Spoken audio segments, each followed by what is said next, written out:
One of the very first considerations that arises for beginner pet portrait colour pencil artists is which set of pencils should I get? And there is a huge selection to choose from budget pencils to professional quality colour pencils. The temptation for beginner colour pencil artists always seems to be to buy a single set of pencils from the outset, believing that this is the best way to get started and that it will include everything that they're going to need to draw realistic looking animals in colour. But in my experience, buying a single set of pencils is not the best way to go. And in this video, I'll explain why this is the case. I'll explain what I would do instead, and I'll help you build a colour pencil palette that will be both cost effective and useful as a pet portrait and animal artist. I'll even help you kickstart your own pencil collection with a link to a free cheat sheet so that you can see exactly which brands and colours I regularly use to draw my own animal and wildlife portraits. So whether you're new to colour pencils and drawing animals, or whether you're looking to expand your range of useful colours, by the end of this video you're going to have more of an idea as to which pencils you're actually going to need. So welcome or welcome back. If we haven't met yet, I'm Teresa. I'm an artist living in Devon in the UK. I've had a passion for drawing animals for most of my life, and I love to share ideas that encourage others to immerse themselves in the calming and relaxing environment of drawing animals too. I create shorter tips, techniques and colour pencil guides here on YouTube, and I create longer, full, real-time step-by-step tutorials over on Patreon. If you have a passion for drawing animals with colour pencils too, welcome to my little corner of the internet. I'm really pleased that you found me. Once you've watched this video, if you like what you see and you want more videos like this, then hit that subscribe button and let me know. And if you have already subscribed, a really big thank you. Okay, hope you enjoyed the video, and let's talk some more about building a colour pencil palette. So there's a common misconception that a beginner colour pencil artist needs to buy the largest set of pencils that they can afford, thinking that they're going to need every colour in that set. Now this might be the case if you draw a wide range of subjects, but if, like me, you mainly draw animals, you're probably going to find that this isn't the case. You will need hues from all colour families of the colour wheel, but these will be neutral, muted tones. For example, you'll need earthy browns and oranges, muted greys and blacks, soft yellows, whites and desaturated blues, not the bright or neon colours that you often find in those larger single sets of pencils. You will need some reds and pinks, but these will be muted ochre shades rather than bright cherry reds and fluorescent pinks. If we take a look at the drawing of this horse, you can see here that I've used orange and green in the coat, but the shades are muted, earthy and natural in appearance rather than using a bright orange or a neon green. Now this is of course a general rule, and rules are always made to be broken. There will of course be an odd time when a flash of bright blue or bright orange, etc. will add lots of energy into a drawing. But in my opinion, keeping your palette muted in the beginning is a good place to start. So if we're not going to use lots of colours in that single set, it follows that buying a complete set is not only going to be a waste of money, but it will also fill a lot of space on your desk with pencils that just aren't going to be used. So what do I suggest instead? Well, in my opinion, rather than buying one single set of pencils, I would buy what is known as open stock. This is where you buy pencils individually instead of a pre-packed set, so that you can pick and choose the pencils that you're actually going to want and actually going to use. Buying pencils in this way means that not only can you replace pencils easily as they run out, but it's also a great way to build your colour pencil collection as you only purchase the colours that you're going to need. Instead of buying a pre-packed, let's just say, set of 20 pencils where you've got no control over the contents, try making your own set of 20 pencils, choosing the colours that you're likely to use. And this is a much more cost-effective and useful way to build your colour pencil palette. You can always collect more pencils to build your customised set further as your interests and your subjects expand. So what pencils would I suggest that you include when building your colour pencil set? Well, the brand of pencils and the colours that you choose will actually be very personal to you and will depend on what you want to draw, the subject you want to draw, on your budget, on the surface that you choose to draw on, and to some extent your chosen style of work too. Personally, I aim for a realistic style of work, and I find that having a range of muted natural colours across a range of pencil brands really useful. I like to stick to pencils from professional quality brands, so I only choose pencils from ranges that list their pencils as having archival qualities. This means that the artwork, when looked after in accordance with those manufacturer's instructions, should last a really long time. The ranges that I use most include Faber-Castell Polychromos, Caran Luminance, Caran Pablo pencils, and Derwent Lightfast pencils. These are ranges that are really quite easy to get hold of here in the UK.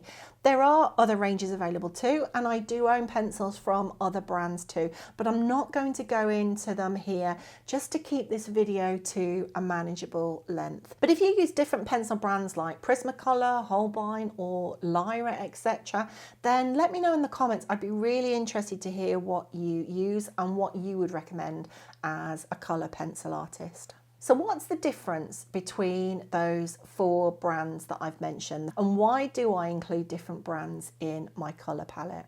Well, each brand of pencil comes with its own benefits and its own qualities, and in my opinion, purchasing a few pencils from those different brands will allow you to build a palette with not only useful colours, but will also allow you to benefit from those qualities that are on offer. Let's go through the brands of pencils that I use, and I'll explain why each range has a place in my colour palette. The range that probably makes up most of my colour pencil palette, particularly when creating tutorials, is Faber-Castell Polychromos. These pencils are premium oil-based coloured pencils. The full range includes something like 120 colours, and they've got a really good selection of neutral and earth tones.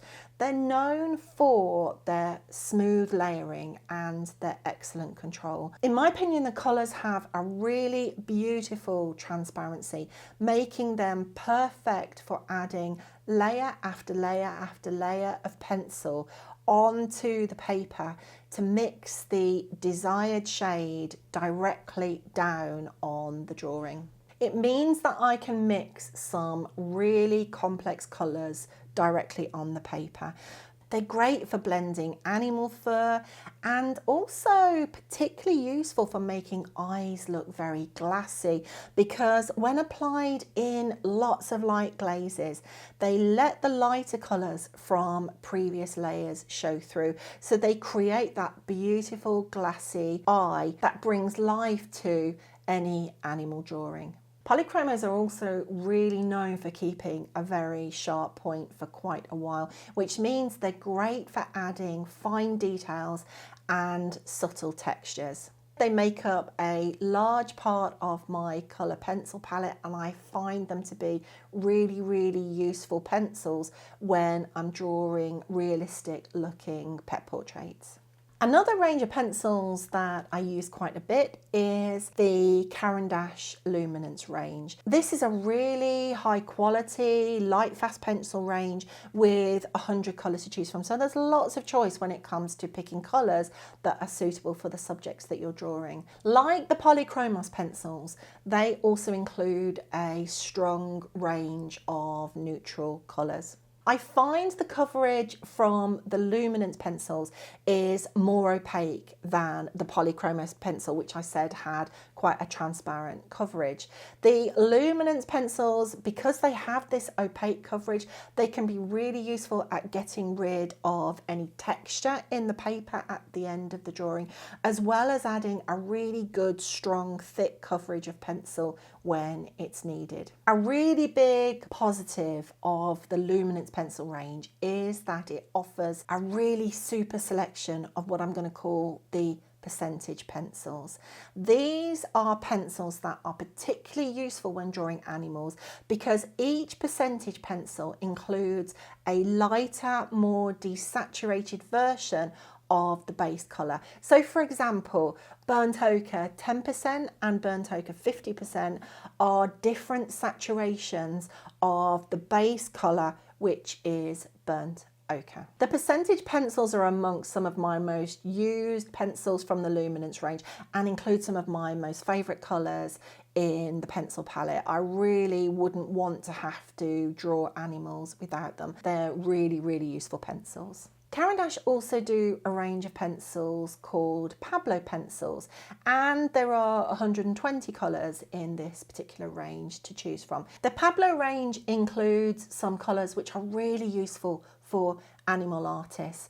Off the top of my head, I can think of colours like silver grey and charcoal, which are really, really useful. There are more, but they're two that spring to mind which are really useful, and I use them quite often. In my opinion, the Pablo pencils offer more of a creamy texture when applied to the paper, whereas the Luminance pencil provides more of a drier coverage. That's the only way that I can explain it. It's more of a drier coverage compared to a creamy coverage. And finally, the other range that I use is Derwent Lightfast pencils. And again, they are premium pencils and include some colours for animal artwork, which in my opinion are really hard to find in the other ranges that I've mentioned. For example, the pale peach colour, which is such a useful pencil and doesn't really have a good alternative in the other sets at the moment. I find that the Derwent Lightfast are really great for glazing an area at the end of a drawing, but they can also lay down a really strong coverage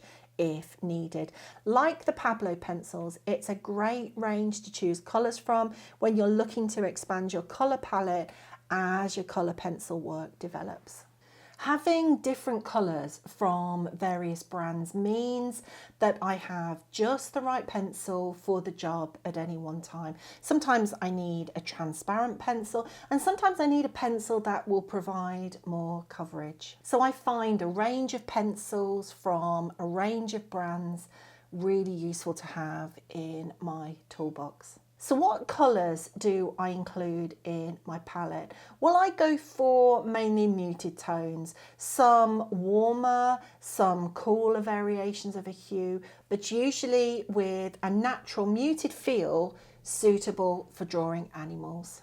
So when it comes to building your own palette, my advice would be to start with a smaller selection of the neutral and earth tones, colours like the browns, the greys, the blacks, the muted yellows and the warm tones, but buy open stock rather than a single set of pencils. As to what colours I would recommend, well, that's really going to depend on what colour animal you want to draw. If you only want to draw black cats, you may not need lots of oranges and browns, but if you want to draw orange, brown coloured animals like a fox or a chestnut horse, you will need to build more of those muted oranges and brown tones into your palette. In my experience, drawing orange-brown coloured fur actually requires more pencils than drawing other fur colours because there are so many different shades of that orange type fur, from warm to cool shades.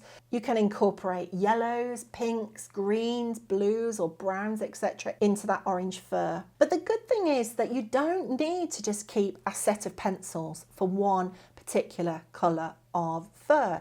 If you need to buy more pencils and more colours to draw orange, fur, you'll find that those colours, those browns, those pinks, those yellows that I've just mentioned, they'll also be really useful when you come to draw white fur or black fur or grey fur, because you'll find that those neutral muted colours cross over from one colour animal to the next to the next. And once you have built up a good colour palette, which of course you can collect up over time because you're buying open stock, you're going to have most of the colours that you need to draw just about any animal. So where do you start?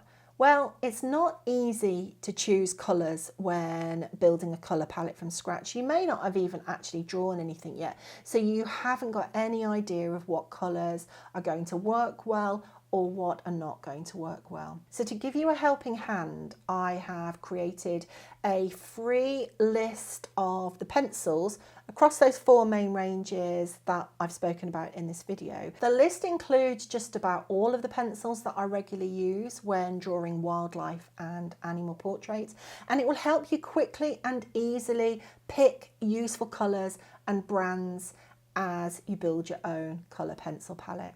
You don't need to rush out and get all of the pencils on the list, that's not what it's there for, but it gives you an idea of how I have built my own palette. It explains the colours that I've chosen and which brand of pencil I prefer for that colour. You can pick and choose a few pencils from the list as your drawing subject requires, and of course you can adapt it to suit your own preferences and subjects as you go.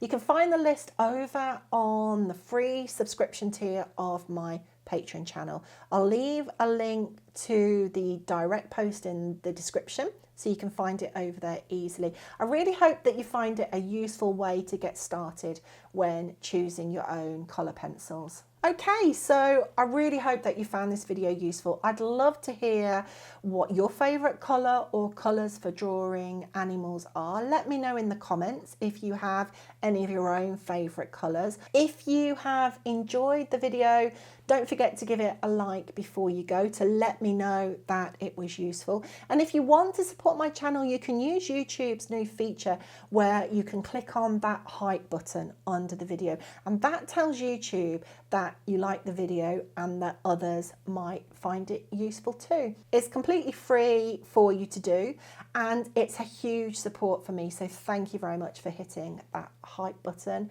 as well as the like button. Okay, happy drawing, hope the video has been useful, and I'll see you next time. Bye for now.